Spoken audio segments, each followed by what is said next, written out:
we're going to talk to the board a little bit today. So I don't want to see who's on there. About a new program that we're going to be doing with the governor's administration with some of the CARES Act funding. So this has all just come about in the last week. So we're working really hard and scrambling to get everything ready to go. So we're going to look forward to telling you about that. That's good. Hello. Is that Gail? Yes, Gail. Hey, Gail, how are you? I'm fine, Lisa. How are you? Very well, thank you. Your hair looks great. Barry, is that one of your famous backgrounds, or are you actually at a trade show? No, it's actually had a background. The funny thing about that is we do a lot of Zoom calls with a lot of our customers now, and the trick background is I've gone to take them to a trade show instead of actually. That looks very good, though. I mean, that you could get by on that. That looks really real. It really does look real. That's a good one. There's Jerry. So every once in a while, I have to stop. Oh, Jerry's in the perfect spot. So Jerry, is there a background of a truck, or are you really in a truck? I'm really in a truck on the road. I apologize for the hat and being in a truck. No, we're glad to see you. Thank you.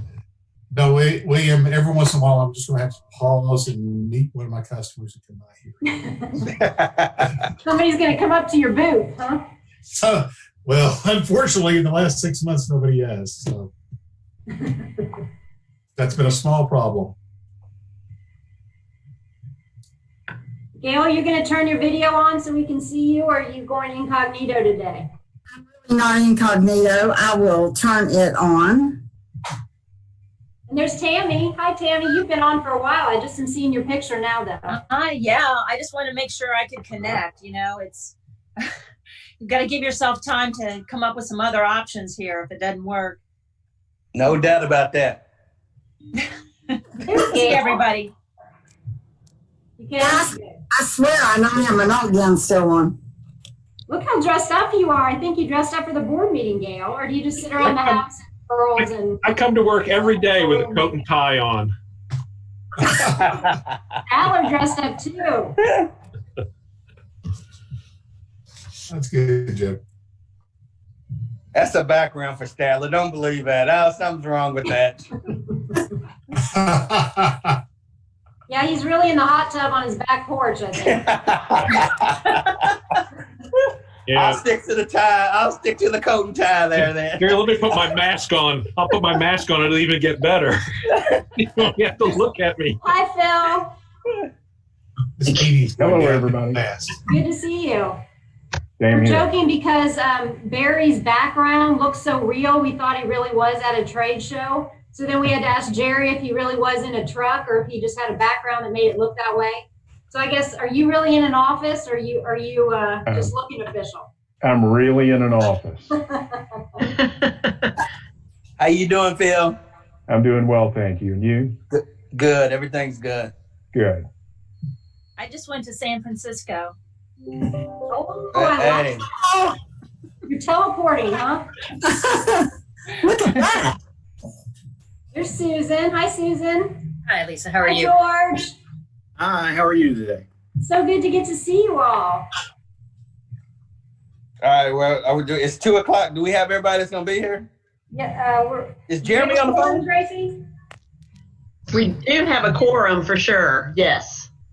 I think we have maybe one person who's not made it in that we hadn't heard was not going to be here, but we did definitely have a quorum to get started if you wish. Yeah, let's go ahead and get started. Okay. I just remind everybody at the outset here, just a friendly reminder, if you would, please state your name before you make a motion or second a motion so we can make sure we get it in our minutes appropriately. All right, Jeremy, I told the group, I don't know if you heard me. I need you to keep the meeting flowing. I'm homeschooling and I don't have everything I need in front of me. I'm not as comfortable at home as I am in the office.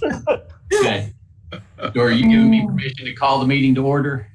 Yes, sir. Okay, so meeting's called to order. Can we confirm a quorum and notification to the press, please? There is a quorum and the press has been notified. Okay. So the first item on the agenda at that point is the consideration and approval of minutes of the meeting held May 28, 2020.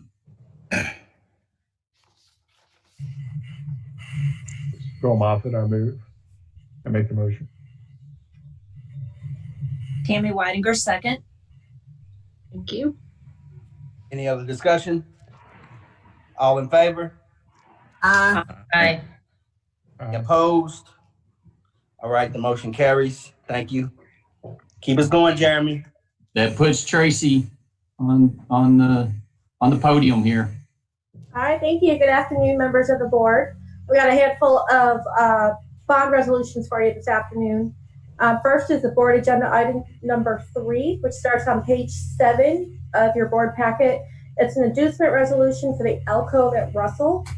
The Alcove at Russell project is requesting bond authority in an amount not to exceed $30 million. This project involves a new construction of 208 units in Lexington.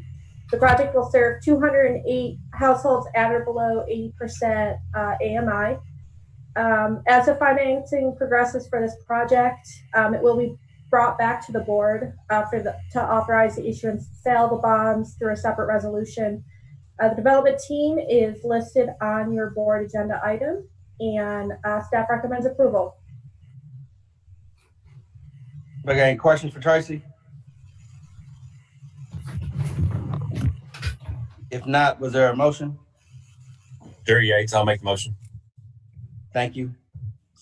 I need a This is second. George C. I'll second it. Thank you. Any other discussion? If not, all in favor? Aye. Aye. Are there any opposed? All right, the motion carries. Thank you very much. Next is agenda item number 4. This is the inducement resolution for Jefferson's Landing Apartments, which starts on page 11 of your board packet. Jefferson Landing's apartment is requesting bond authority in an amount not to exceed $35 million. The project involves a new construction of 240 units in Louisville. It will serve 71 households at or below 40% AMI, 68 households at or below 60% AMI, and 101 households at or below 70% AMI. The development team is listed on your agenda item. And like the last project, this we brought back to the board through a separate resolution for the final authorization for the sale and issuance of bonds. Staff recommends approval on this one as well. Anybody have questions for Tracy on this? If not, can we get a motion? So moved, Gail Lively. Joanna Shake, second. Did you get that second? Is there any other discussion? Yes. Sorry. Yes, I did get it. Thank you. Okay, thanks. If not, all in favor? Aye. Any opposed? Motion carries. All right, Tracy. Thanks. This is agenda item number 5. It's an inducement resolution for the Bouvet. It starts on page 15 of your board packet. The Bouvet project is requesting a bond authority in an amount not to exceed $43 million. This project involves a new construction of 283 units in Louisville. The project will serve households at or below 80% AMI. The development team is listed on the agenda item, and this is just an inducement resolution, so it will be brought back for a final resolution down the road. Staff recommends approval. Any questions for Tracy?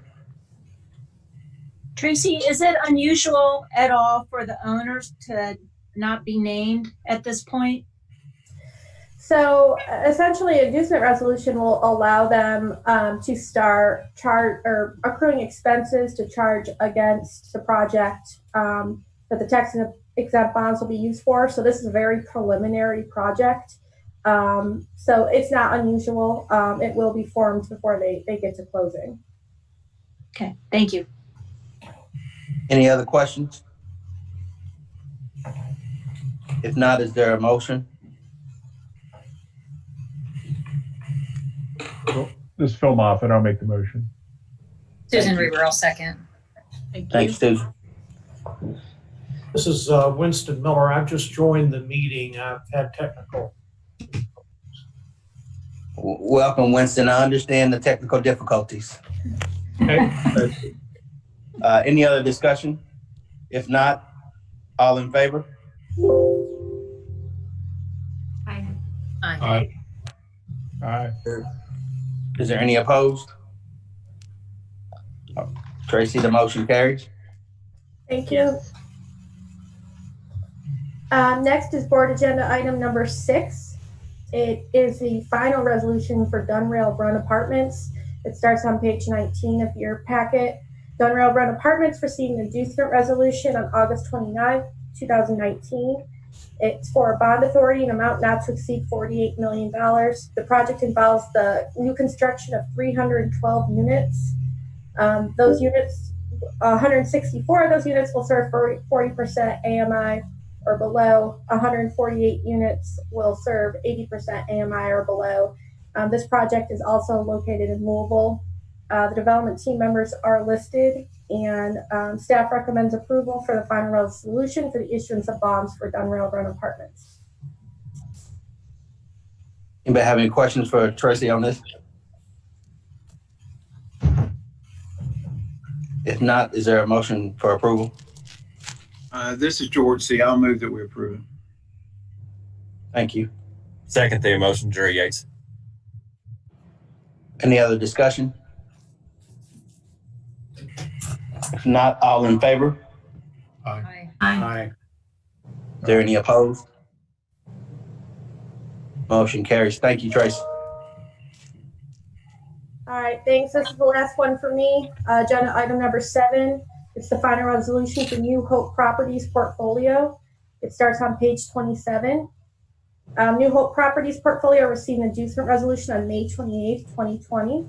The request is for bond authority in amount not to exceed $36 million. The project involves the acquisition and rehab of 9 existing apartment buildings in Hopkinsville. Of the 454 units, 23 will serve at or below 30% AMI, 249 will serve at or below 50% AMI, 177 will serve at or below 60% AMI, and 5 will serve at or below 80%. The development team is listed. This is a final resolution. Staff recommends approval for the issuance of bonds for New Hope Properties portfolio. Anybody have any questions on this one? If not, can we get a motion to approve? I'll make the motion. I'll second. This is Susan. Who was the first? Winston. Okay, thank you. Any other discussion? If not, all in favor? Aye. Aye. Any opposed? Motion carries. Thank you all. Thank you, Tracy. William, this is Tammy Weidengart. I do have one question just about this whole pot of money, I guess.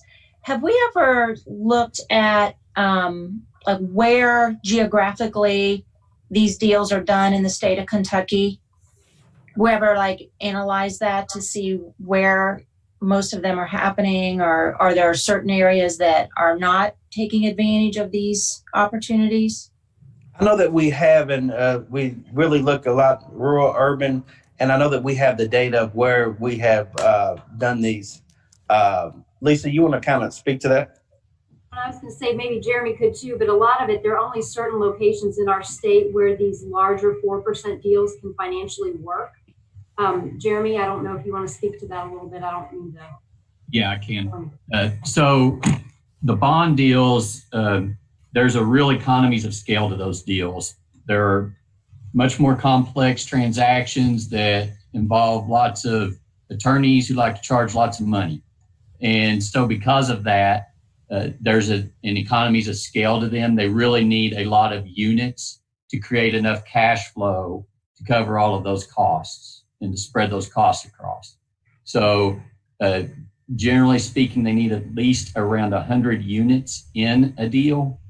And it's really helpful if they're around at that low, at around 100, that they have some project-based rental assistance with them to make them financially feasible long-term.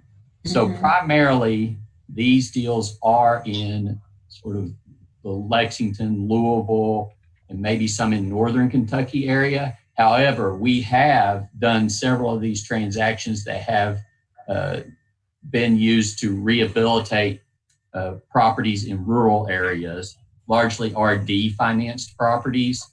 In those instances, what happens is they gather several properties across the state and bundle them up into one deal to sort of artificially create that economies of scale that's necessary to make it work financially in the long run.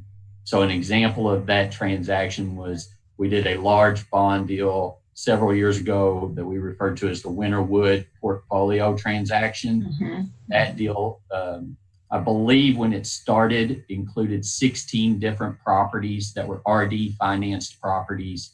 With your background, you'll understand they had 515 loans, and RD, they were about 40 years old, I think most of them, and RD had a program available to help do rehab on those types of properties.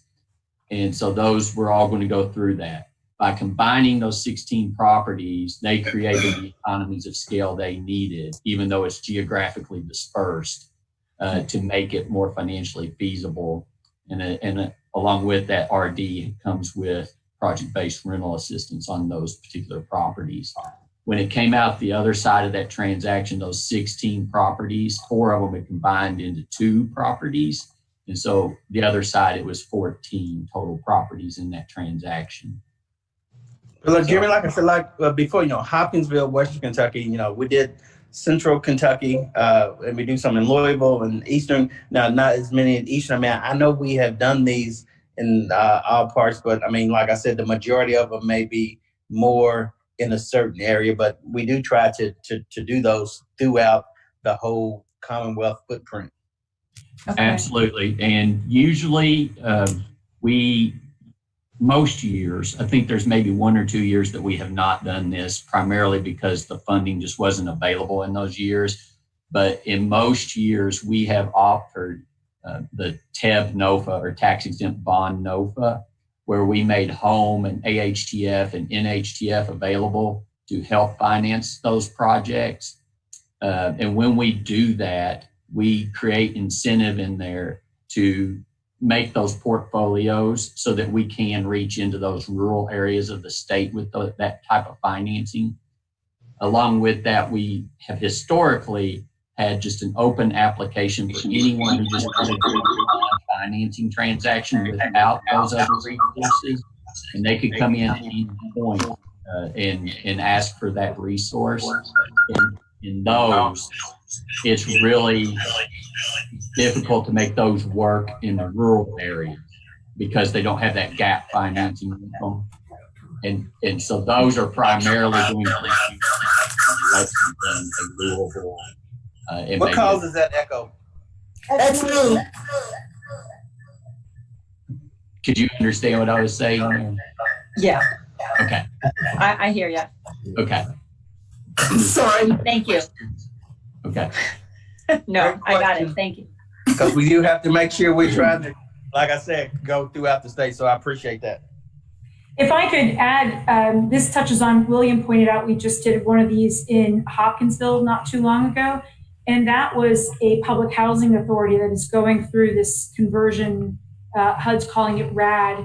And it was almost 500 units. Again, it's scale, it's rent subsidized, and it was pretty much their entire portfolio all at once. So that's a case where it can work in a smaller community, but scale is the key driving factor, usually along with the rent subsidy.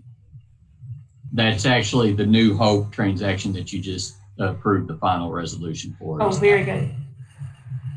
Thank you. I do think the other contributing factor are communities who welcome these big projects, and allow, projects of hundreds of units to be built. And that's a little bit of a problem we have in Northern Kentucky, not as welcoming to large subsidized projects like this. That's a great explanation, Jeremy. Thank you very much. But most of the areas of the state that are rural, they just don't have a market that can support a 100-unit project. Gotcha. Yeah. So assuming that's answered all questions, if anyone else has any more questions, I'm happy to answer those. If not, Wendy is up to present the KHC allocation plan actuals for fiscal year end June 30th, 2020. I actually had a comment, if I may, please. Yeah. There's a project coming up in Eastern Kentucky in Ashland near where my office is, and it's the Bruce Apartments and the Hillcrest Apartments, which I'm not sure who that's exactly going through, but I know it's ultimately coming through this board from the beginning. But one thing I've been doing here is, because it's actually getting ready to start, is, and I think this needs to be done everywhere, is making sure the contractors bidding the job are legitimate, licensed in the Commonwealth to do this work. Because so many times, more so than not, there's cash. It's cash paid to these individuals, and taxes are not paid. And we all know that this is tax dollars that's funding these projects. And you'll always have contractors who are trying to skirt the system and get by as cheap as possible and pay their workers as cheap as possible while they're making more money off of not paying taxes and being legitimate. So that's something I've been working on up here on these two apartment complexes, is making sure the contractors bidding it are legitimate. I just wanted to add that. Good job. Thank you. We appreciate that. And that is a bond transaction that I believe we referred to it as the Ashland portfolio that did go through this board and was approved by this board. And it does include the apartments you mentioned. And there's another one. I think it was Glalo, and it's changing names now.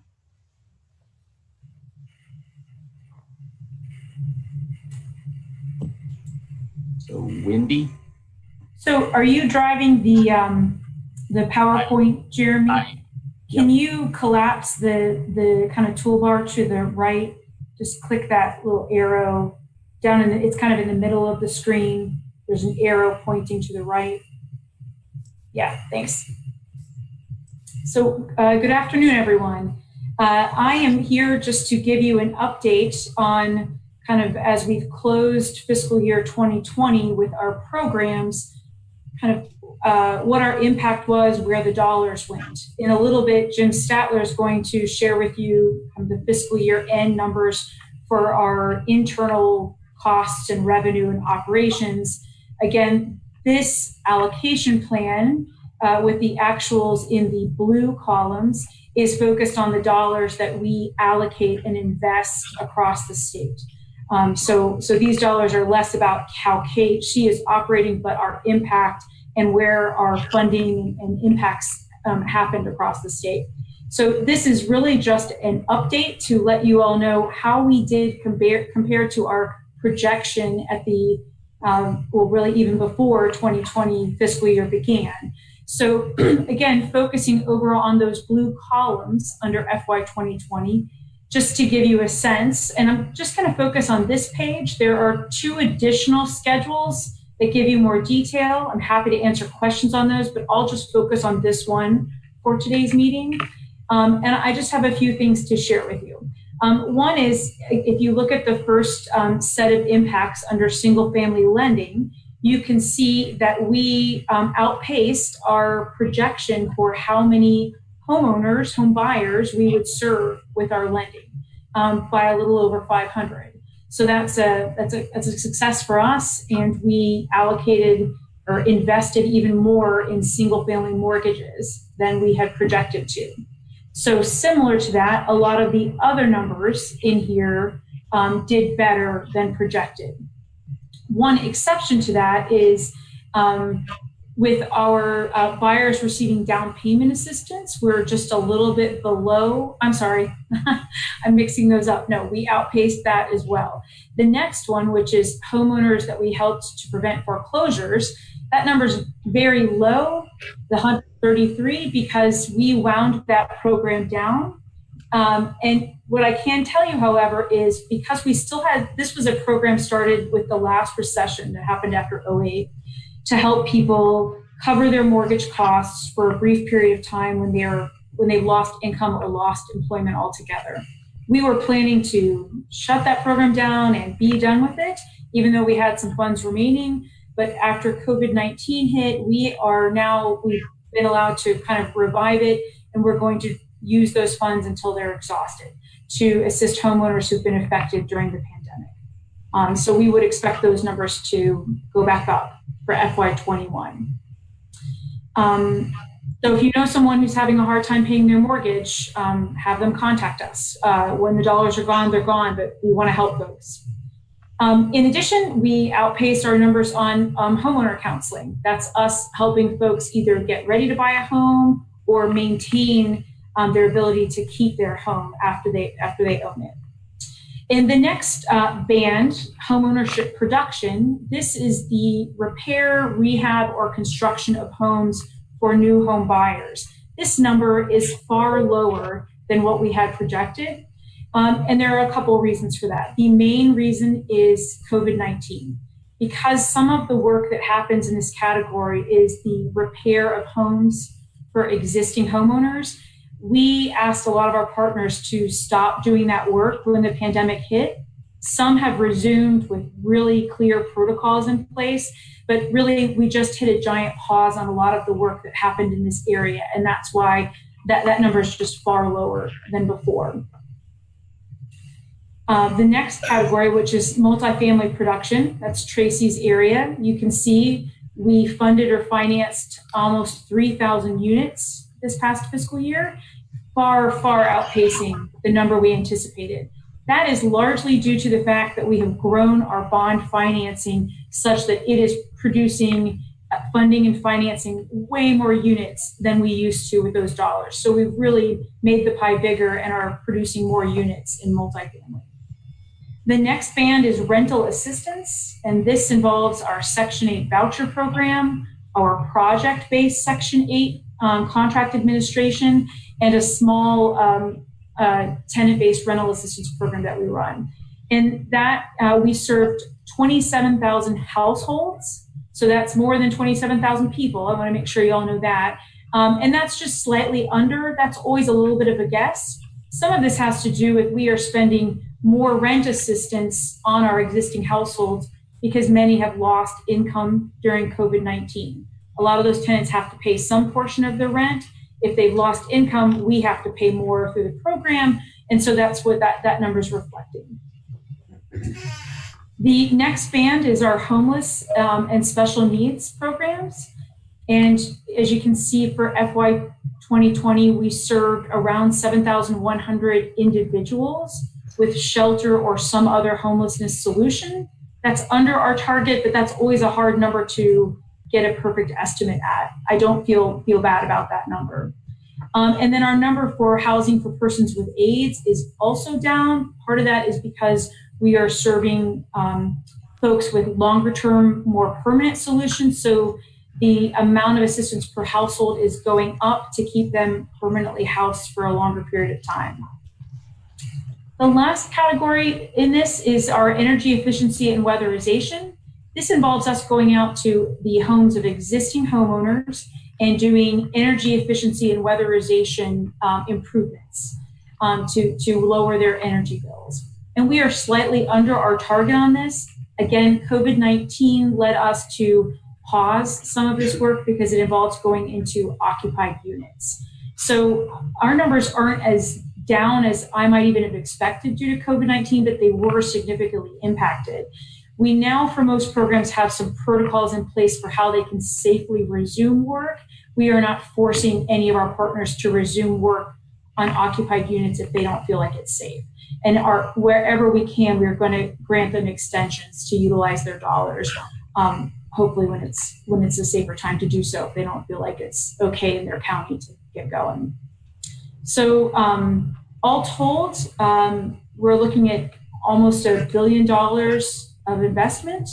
And if I remember right, I had the number pulled up of how many households we have hit. I think it's around, I don't want to get it wrong, around 51,000 households or units impacted last fiscal year.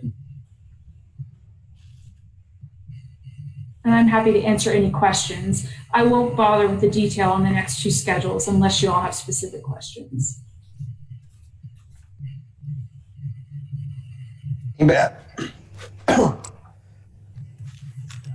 I'm sorry.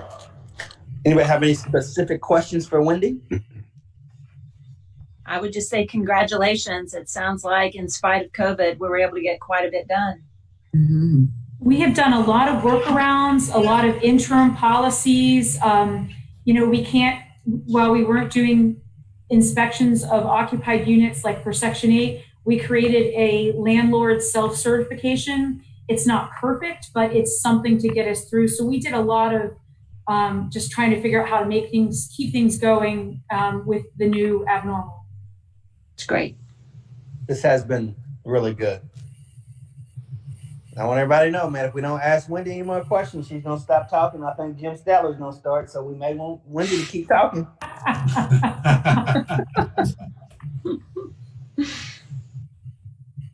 Thanks, Wendy. Thanks. All right. Was that my cue? Jim, if you give me just a moment. In the Zoom meeting, we are seeing Dennis's iPad. I assume that is Commissioner Keene or his proxy. Could you let us know which it is? It's me. I'm live in living color. Okay. Thank you, Commissioner Keene. Thank you, Jeremy. I will turn this over to Jim. Okay.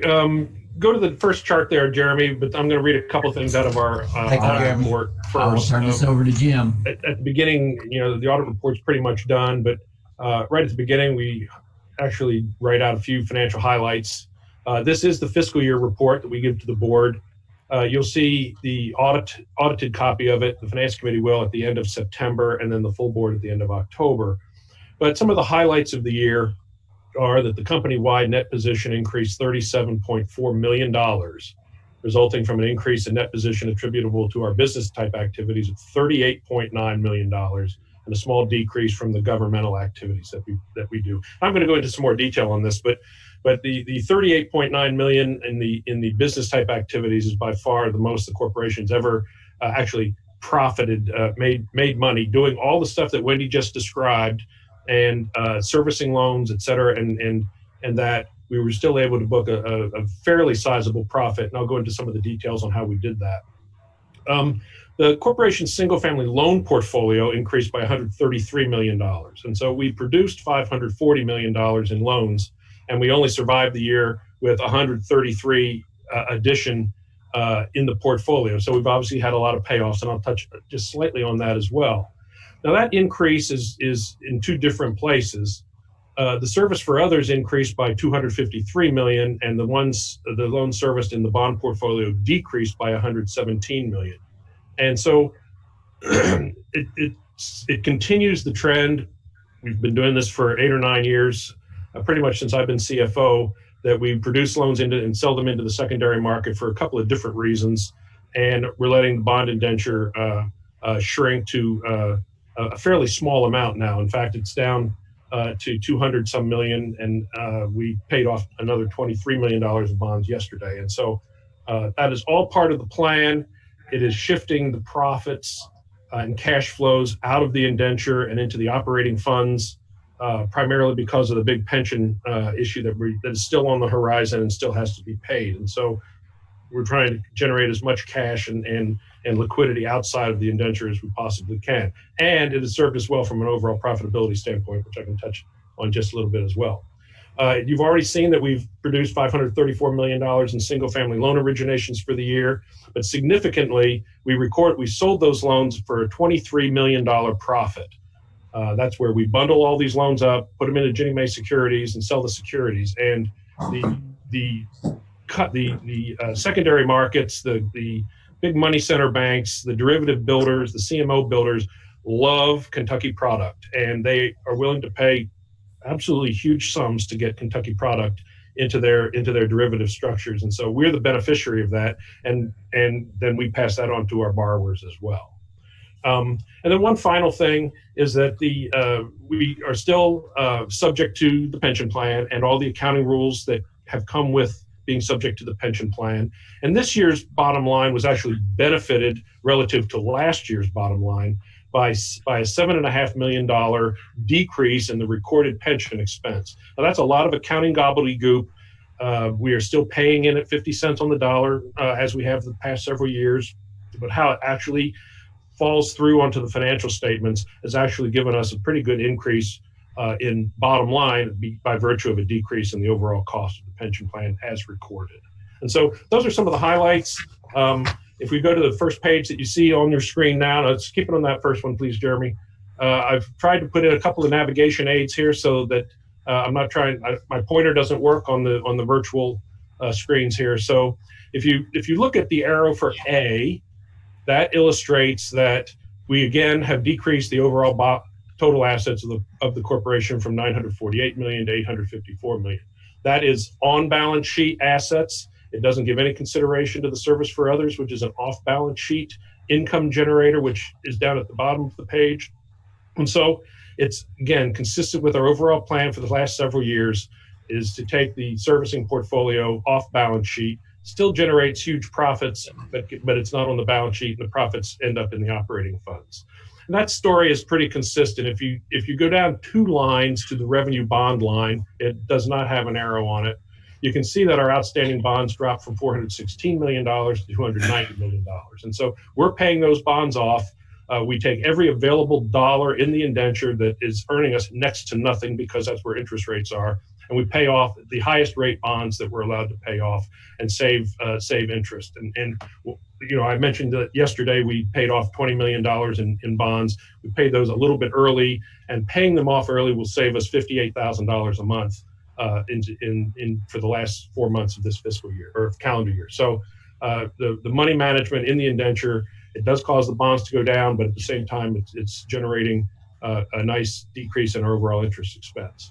If you go down to navigation aid B, that is the servicing portfolio that is off balance sheet. There's a lot of rhetoric out there, particularly from the credit or the Standard & Poor's and the Moody's rating agencies, that HFAs need big balance sheets, and because big balance sheets generate the net interest margin that generates the income for the HFAs to be successful.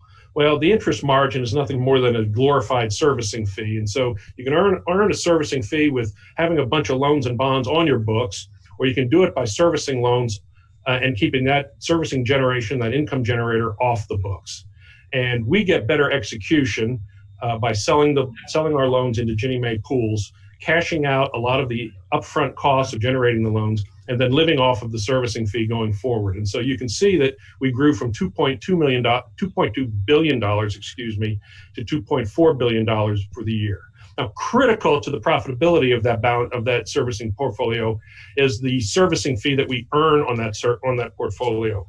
And we actually showed a small decrease in that servicing fee from 33.3 basis points to 32.7 basis points. And so that basically says that we sold a little bit of that income strip off for cash and generated a slightly lower net servicing fee. And when we measure the performance of the gains on sale of loans, we always factor into it how much servicing fee did we sell off to get that cash gain. And it's a trade-off, but generally what we're able to do is we sell a little piece of that strip off, then the loans can pay off. And I'm going to talk a little bit about payoffs and sometimes some of the negative things that happen from that. And so it's really, I think, a very good looking balance sheet, and the off balance sheet asset and the servicing fees we're generating are really looking good as well. Next chart, please, Jeremy. This is a chart that the board is familiar with. It is I think 19, maybe a 20-year illustration of outstanding bonds, the black line, and outstanding servicing portfolio or on balance sheet loan portfolio. And you can see that we've let the bonds tail off, but we haven't gotten rid of the income generator that we've always enjoyed by having the bonds. And the red line shows that we are servicing more loans today than we have ever in our history, and that is generating huge servicing revenues and keeping and supplying us profits for funding our operations as well as being available when the pension nut actually does have to be paid. Going to the next page, Mr. Chairman, you did notice the black and red bars there, right? I did. Thank you. Okay, just making sure. This is our income statement or pro forma income statement. And a couple of the items that we've already talked about are highlighted here. If you look at arrow A coming in from the left side, that $38.9 million is our net income for the year from the business side of our business. And so you can see that when we were all done and taking care of all the housing and needs that Wendy just got done speaking of, and originating the loans and then servicing the loans through, and helping the first-time home buyers of Kentucky own and get into the wealth building business of owning a home, we still are able to walk away with a sizable profit. At some point, when we don't have the pension nut that we have to pay for and accumulate funds for that, these are the funds that we would put back into our mission, once we've got pension and the sins of the past behind us. We generate this kind of income to put back into the Commonwealth's housing needs. And so with this juggernaut that we have been able to build, once the pension thing is behind us, we will be set pretty well to really become more of an influence in the affordable housing arena here in the Commonwealth. Looking at arrow B, the $10,425,000 number there, that is how much better fiscal 20 is than fiscal 19 is. And so we really we're favored by two or three things that enabled us to really improve upon what was a record year last year by nearly $10.5 million. And the two biggest contributors to that is Navigation Aid C, which is the gains on sale of mortgages.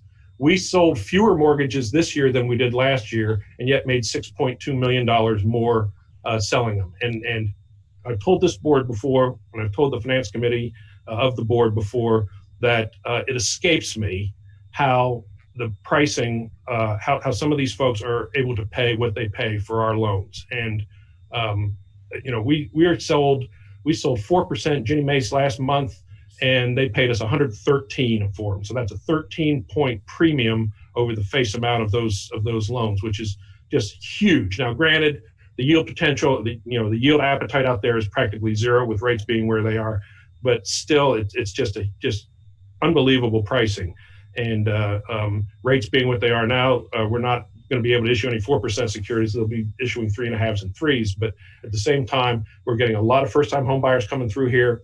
We do not participate in the refi market. I'm a servicer. I'm a loan servicer for 40 years, and loan runoff is the worst thing that can happen to somebody that's got an investment in servicing, because you pay for that servicing right, somebody pays you off, you lose the access to that income stream. But the way we've structured our secondary market program is that we do not have any cash investment in the servicing strip. And so it pays off. We don't have to write something off. Now, a lot of servicers have to write what their investment was in those servicing strips. We have already been recovered the cost of the servicing strip. Now, loan pays off. We lose the future income from it, but at least we're not writing anything off. The other thing about servicing is that the servicer doesn't like to see payoffs. I was in the private sector for most of my career. This is not the private sector. Our job at Kentucky Housing on the single family side is to get people into homes for the first time home buyer.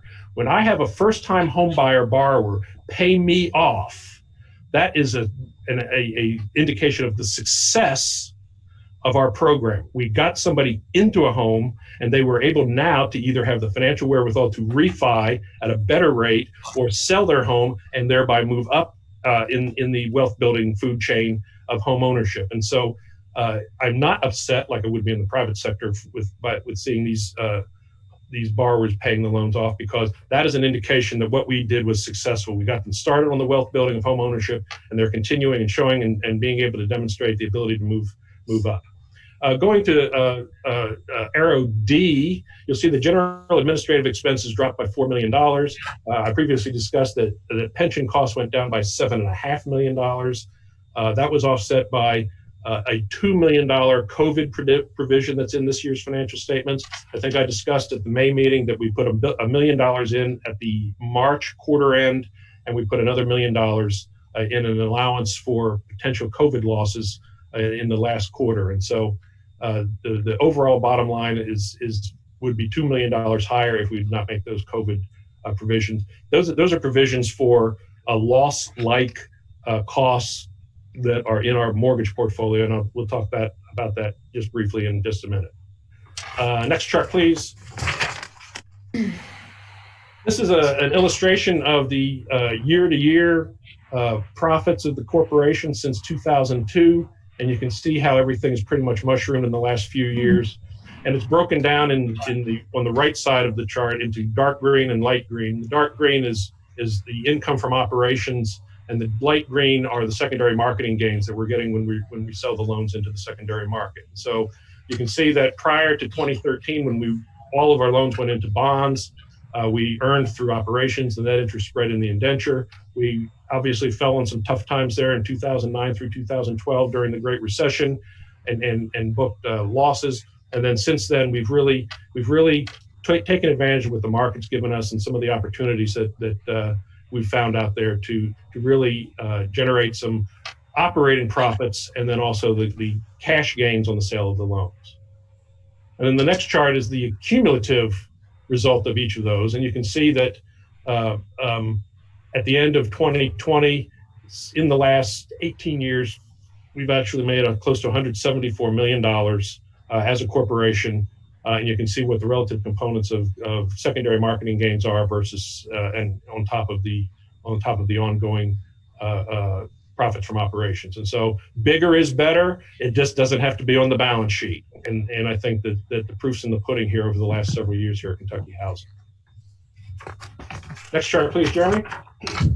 Just a couple things here on the statement of changes and business type and cash flows. You can see on arrow A, $94 million of cash was generated from operating activities. So we are creating liquidity with the secondary market, and with we're making profit in Section 8. The income, the rental income properties, all the bond deals that Tracy brings to us, all those items generate operating profits and builds our cash reserves, which we know we're going to need when we make a pension decision. And so everything is on the right side of the books, in other words, in the operating side, and the cash will be available to us if and when we have to make that decision on the pension. We're going to have to pay the pension one way or the other. The question is whether we're going to lump sum it out or pay it for the next 30 years. But this accumulation of cash is going to be used for the pension one way or the other. And so the task before us is to continue down this trail so that we can get this thing put behind us from a cash standpoint, and then make that cash more available for more robust mission initiatives. And then arrow B, that's an indication, just a numeric showing of this year versus last year and the fundings of mortgage loans. Last year we funded $641 million. This year only $577. So last year was a record. This year not so much, but we've made the most of it in being able to execute on the selling side. So really, I think we've hit a home run this year, and we're off to a really good start for fiscal 21. Going to the budget versus actual comparison, and you say, well, what's this all about? Well, if you look at arrow A, we generated an operating budget surplus of $4 million for the fiscal year, although we only budgeted $1 million. And so we beat the budget by $3 million. Where did that beat come from? You'll see on arrow C, $2.2 million of it came on the revenue side. Looking up that column, the biggest number there is loan servicing. We beat the budget there by just over $1 million. And the next line below that, on the rental production, which is the tax conduit programs, projects, and tax credit deals, and the bond deals, we generated just short of $1 million better than the budget. And so I don't think we built in an easy budget, but we were able to generate the fee income on both of those items and managed to beat the budget by $2 of the $2.2 million. The other place where we beat the budget, and that's letter D, is we came in $770,000 under our budgeted expenses. And so not only did we exceed on the income side, but we shorted the expense side. That's on the next page. Some of the bigger components of that are highlighted. We came in under budget on salaries and benefits. We had a little bit of a conundrum last year with salaries. If you recall, we brought the housing choice voucher system back in-house away from Nan McKay. We were guessing, if you will, how many people it would take to recover from the disaster that Nan McKay left us. And not only did we do it under budget, but we've improved I think our anticipated rating from HUD on what the condition of that program is today vis-a-vis where it was just a year ago. Looking down a couple other items here. Hey, Jim, for a minute, Yeah. I want to comment on that. That was a great job, because that's something that, I think we challenged staff to, make that right. And you really did that. And I mean, that's a job well done. Thank you, Mr. Chairman. And I just sat on the sidelines on that one. And thank you for saying it during my presentation. But Wendy and Lisa are the main drivers on that. And that's the props and kudos need to go to those ladies. Good job, Wendy. Good job, Lisa. There you go. Thank you. And a number of other people, but anyway, it was a good job done, and it was a disaster when we got it back. And so I can't overemphasize the good job everybody did. Looking at some of the other items, item B, and that's an ugly B, but that's on equipment and software. We had a large computer program that we developed during the year. We developed it at a significantly lower cost than we thought we were. Therefore, we have a budget plus on that. If you look at office supplies, that's a negative impact to the budget, $88,000. In that is a lot of PPE supplies that we bought in response to the COVID pandemic. We stocked up on masks for some of our inspectors and hand sanitizer and wipes and all the things that go with keeping the physical plant here, the campus, secure for our people, and also any of our traveling people, keeping them safe as well. Going to D, employee development, you see that is a nice positive $68,000. Effective February 1st, we didn't take any business trips. We didn't go to any seminars. And we've done a lot of things remotely and virtually, but it didn't involve travel, and it didn't involve high cost membership fees or session fees, and we were able to come in with a nice budget surplus, or a nice under budget on that. Legal fees, it saved $107,000. That's the wind down of the HHF DAP program, and it was corresponded by a decrease in the fees that program was generating. Liquidation shortfall, item F, that is an anomaly that is you have when you service government loans for Ginnie Mae pools, and when payoffs go up, that negative number goes up. And so we've been swamped with payoffs, and as a result, we've incurred a lot of liquidation shortfall. That's a normal cost of servicing Ginnie Mae loans. It is contemplated when we decided to do Ginnie Mae servicing. It's offset by the servicing fee we get from servicing the loan. So it's just a normal piece of that. It just shows up as a nasty on a report like the one you're looking at here. And then G, which is foreclosure losses and release fees. There's a couple things that work there. Release fees have gone up. They've gone from like $13 or $14 per up to north of $40 per release. And then also there was a classification difference in the actual column this year vis-a-vis the budget. And so it's a negative budget item in this analysis, and it's offset by a pickup in the HAF accounting that is not in the budget work papers. And so they pretty much offset each other, and it just shows up in two different places. But overall, again, I think we hit a home run. It's just been a really good year. Good execution, completely abnormal since February. I come to work every day, but 85% of our people are working remotely. They're being supported in that effort.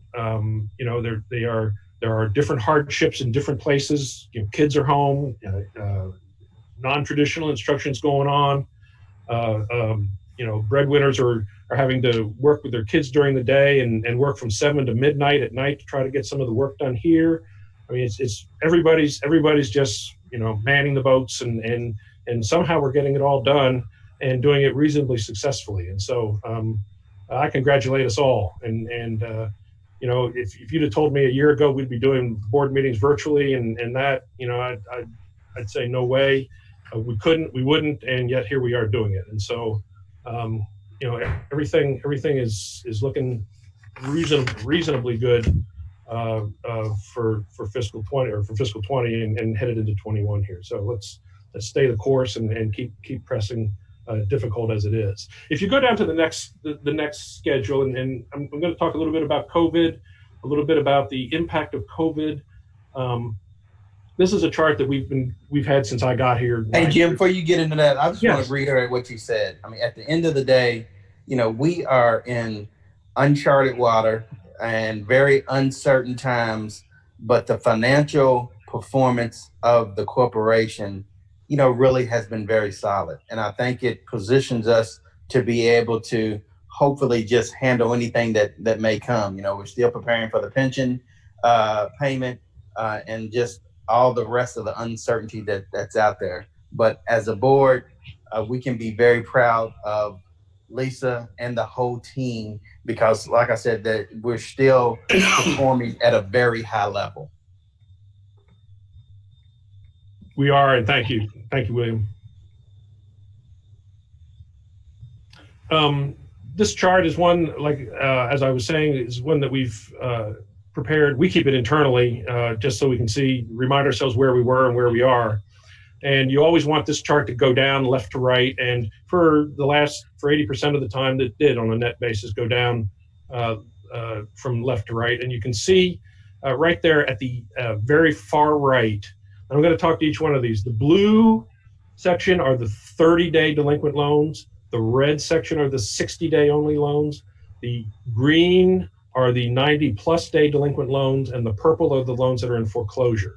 And when the pandemic hit and CARES was passed and loan forbearance happened in March and April, we got a surge of 30-day delinquents. And that's why that blue line, that blue section peaked about 4 or 5 months ago. But amazingly, it has come back down, which means a segment of our loan population got slammed with layoffs. They became delinquent, but we have maintained here in Kentucky a fairly constant employment base where no new surges of 30-day delinquents have surfaced. And so it peaked in March and April, and then it has come back down to a more normal running rate of 30-day delinquents. The month after the blue peaked, you can see the red peaked. Well, that's the 30s that showed up in March and April did not make a payment, didn't make a second payment, and they became the 60s. And so the 60-day, and we're talking about the general height of the different colors, peaked in May, and it is still higher than it had been running, but it is actually a little bit lower than it was in May. The real dramatic piece of that is the right 3 months of the green section, because the 30s of 4 months ago became 60s of 3 months ago, and they're the 90s of 2 months ago, they're the 120s of 1 month ago, and they're the 150s of now. And so that surge that we saw back in April has moved its way through now into the 90 to 120 to 150 day bucket. We can't foreclose on those people because there's a moratorium on foreclosures. And so the green section is just going to get bigger and bigger and bigger as the loans keep piling in there and there's no relief valve to get them back out. I have no desire to foreclose. I mean, don't misread what I'm saying. But what I am saying is embedded in that green are 3 months worth of payments. It impacts our liquidity. It impacts our cash flows. I touched on this a little bit in April and May. That's why we bumped up our lines of credit so that we didn't get into a cash crunch here at the end of the year. But this is kind of an illustration of embedded in that green are a lot of delinquent payments. It's not one payment per loan. It's 4 or 5 payments per loan in the green section. And so there's a lot of payments that are accumulating that we're not getting. If you go to the next chart, you can see, and I apologize for the scale of this, but it's the direction of the chart that is really meaningful. The uptick of the blue line is the number of delinquent payments we don't have. And so it weighs a 4-month delinquent loan 4 times. And so the red line is our actual delinquency ratio. You can see that it's shown a slight uptick, but it's the delinquent payments that are embedded in that number of loans that are delinquent to counting the number of delinquent payments that we're experiencing. And we're calling that the COVID curl. It's curling up a little bit. It's going to get a little worse. But embedded in that is these are payments that we need to pay Ginnie Mae security holders that we're not getting from the borrower. And so it's why we had an increase in the lines of credit. These are payments we're not getting. Also embedded in that uptick are the tax and insurance or escrow payments of these borrowers that we're going to have to pay property taxes on in October and November. And we're not going to have the money to do it. And we're going to have to advance those sums on behalf of the homeowner. That's why we have an extra line of credit. We knew this was going to happen to us back in April. We negotiated the line. This is why. And it's a kind of a visualization of what is happening to us from a cash flow standpoint, and why we needed to get those lines of credit to further to pay on these shortfalls. So anyway, I think that's all I got on this. Just a couple of final comments. For those of us who remember, the pension issue was pushed off for a year, so we're coming back into pension season, if you want to call it that. It's the same argument. We're just 1 year further along. We have 1 year more seniority or service time on a lot of people. They were on the bubble last time. They're past the bubble. We have a new group of people that's on the bubble. So it's going to be a lot of number crunching now between now and March and figure out what we're going to do about the pension. S&P has reiterated our AAA rating on our indenture. They issued that rating just 3 or 4 weeks ago. That's a good thing. So we've been able to maintain our AAA on the indenture. It is so overly collateralized that it would they'd be hard pressed to not rate it a AAA. But who knows sometimes. I brought this up last year. The loan age in our portfolio, 65% of our loans are 4 years or younger. And so, and I said last year, very little of our portfolio has been through a recession, and we got hit into this COVID thing, and we've got some delinquencies. I'll cover them in just a second, but we still have a very young portfolio that has never really experienced a traditional recession. And so we are on guard for an economic upheaval that is different than more traditional than the COVID upheaval. We are not looking forward to the expiration of the PPP at the end of September. You're hearing what the airlines are talking about doing with their folks. I'm sure there are non-airline client or companies that are looking to do some layoff stuff, and so we've got our eyes open, and we're gonna see what we can do and weather this thing. The forbearance that we're seeing on the loans, that money will be paid back. It's not money totally down the toilet. It will be paid back, whether it comes in the form of a claim against HUD or an MI company or VA or RHS, or recovered through modification from the borrower, him or herself, or the worst scenario is a foreclosure recovery and a claim against FHA for that. One short statistic, we have 29,250 loans in the portfolio on June 30th. We have been advised by only 1,560 borrowers that they have been adversely affected by the pandemic from an employment standpoint. That is right at 5.3%. Most of those folks got a hold of us at the end of April and a little bit at the end of May. As a witness there, 1,300 of the 1,500 loans had put us on notice by the end of May. And so there's a slug of those that are in default. There's also a slug of those 1,560 that have told us that they have lost income in their family that are current. In fact, half of those or 40% of those loans are current. 40% of those are in default, and the other 20% are due for August 1st as of the 19th. And so they have a potential for being a default if they don't make the payment by the end of the month. So these are relatively low numbers compared to some of the horror stories I've heard in some states and some portfolios.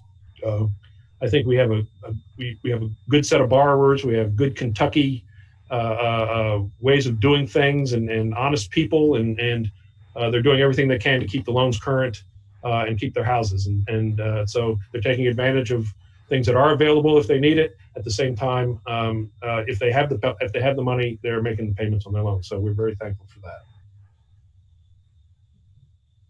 And we're getting slammed with payoffs. So 327 million in payoffs for the fiscal year 2020 2020. That's 80 million more than our next highest year, which was back in 2007 or 2008. That's a lot of churning, a lot of peddling, a lot of new loans in, a lot of older loans out, and not a whole lot of progress to show for it. But everybody's doing it. I mean, we're getting there. So this is a good news report, and thank you for listening to 20 minutes of it. I think we can be very cautiously optimistic, and I think that with the economy right now, there is a lot of, in my opinion, government money propping up the economy. But like I said, I think that we are still doing very well, and it seems like we're in a good position to handle the uncertainty that still lies ahead of us. Well said, sir. Anybody have any questions for Jim?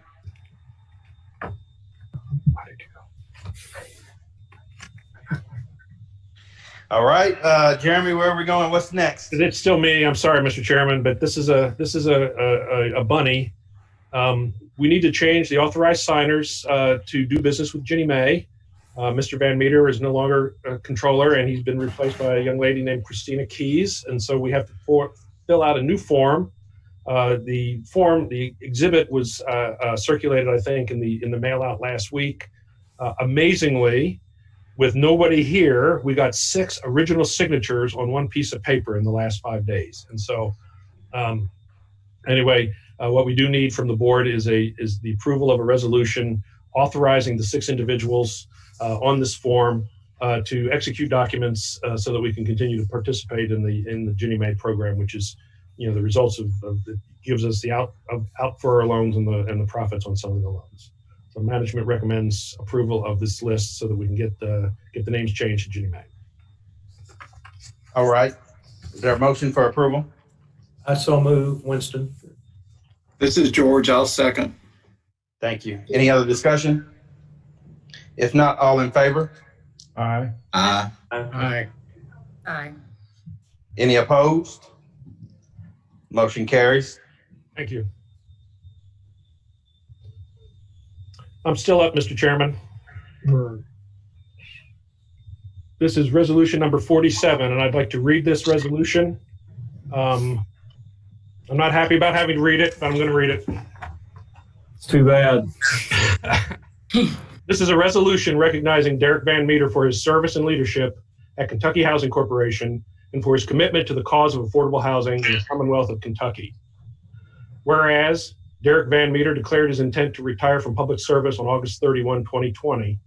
And whereas Derek Van Meter has been employed by Kentucky Housing Corporation from August 22, 1994 to August 31, 2020, including serving as the controller of Kentucky Housing Corporation since October 1999. And whereas Derek Van Meter's knowledge and expertise have been valued contributions to the deliberations of the Board of Directors and the development of Kentucky Housing Corporation programs and staff. And whereas Derek Van Meter, through his leadership at Kentucky Housing Corporation, has been instrumental in creating the position that Kentucky Housing Corporation holds as one of the leading state housing finance agencies in the nation. And whereas the Board of Directors of Kentucky Housing Corporation desires to recognize Derek Van Meter for his commitment to the furtherance of affordable housing as a major quality of life issue for all Kentuckians. Now, therefore, be it resolved that the Board of Directors of Kentucky Housing Corporation does hereby express its deepest appreciation for the service and outstanding contributions by Derek Van Meter to the cause of affordable housing, to Kentucky Housing Corporation, and to the Commonwealth of Kentucky, adopted this 27th of August, 2020. And I wish to add one thing. I personally wish to thank Derek for his years at KHC and wish him all the best.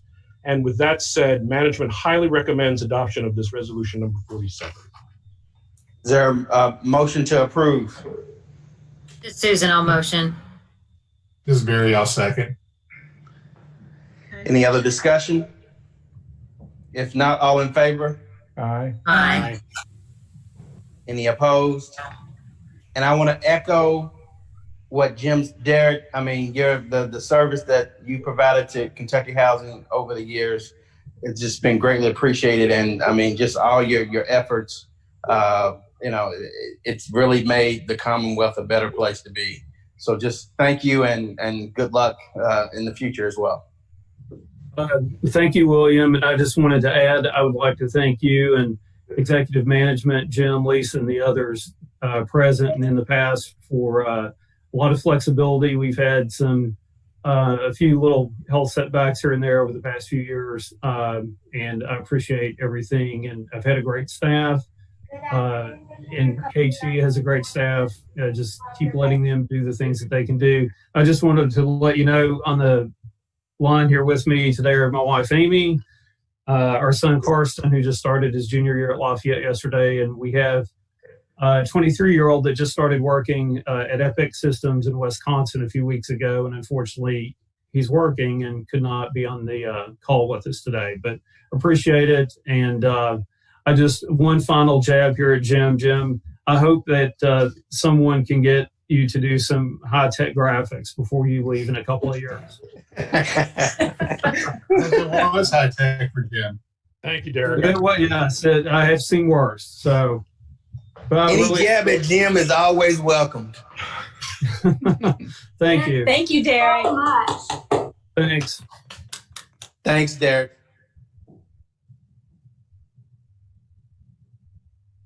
That's all I got to say, Mr. Chairman. All righty.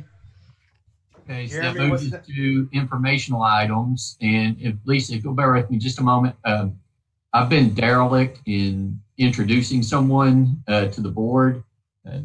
The last couple of meetings, some of you may have noticed that there's a person attending these via Zoom named Katrina Miller.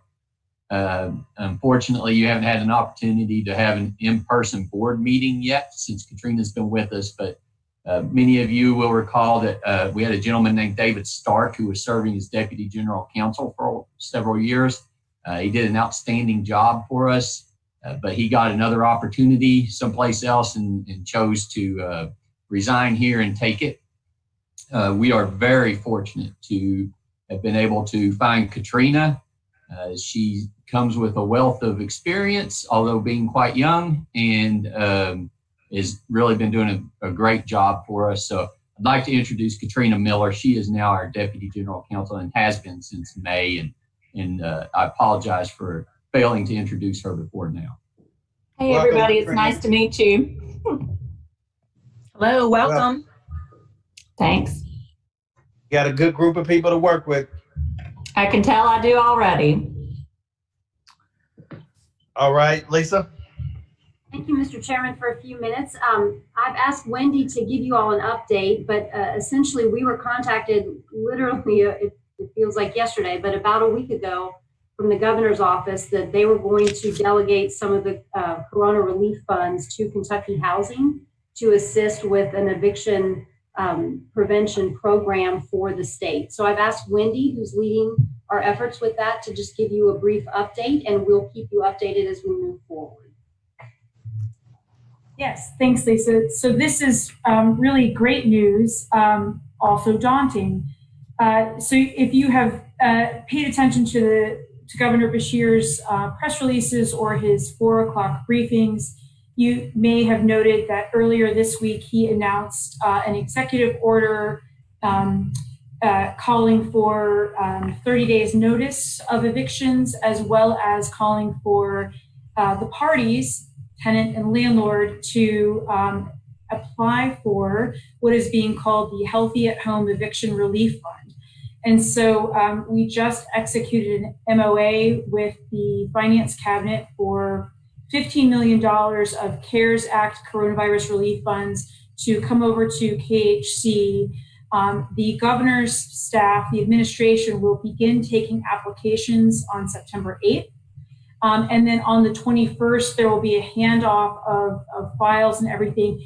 KHC will get the files completed, continue to take new applications if funding allows, and we will do all the QC and everything to then get landlords paid a lump sum to get folks caught up on rent. Part of that will involve either a dismissal of court proceedings or a settlement agreement between tenant and landlord to ensure that they are not evicted and they're given sufficient notice in the future. The assistance will be generous. and will possibly pay a future month's rent, depending on your income, sometimes 2 months' rent. The idea being we want folks to remain stably housed during the pandemic. And I will say that we have moved really fast, as has the governor's office, and I feel like it's the only thing I have done over the last week and a half. But it's very good news for the Commonwealth. Mr. Chairman, if I may, this is Lisa. I would just like to personally thank Winston Miller, our vice chair, and Secretary Johnson, who have been very instrumental in letting the administration know about our capacity to assist and helping us with that process. So Winston, thank you very much for that. Thank you all for all your good work. You all made it possible. All right. Everything? Any other informational items? Not that I can think of at this time. Any board member have anything that they want to discuss before we get a motion to adjourn?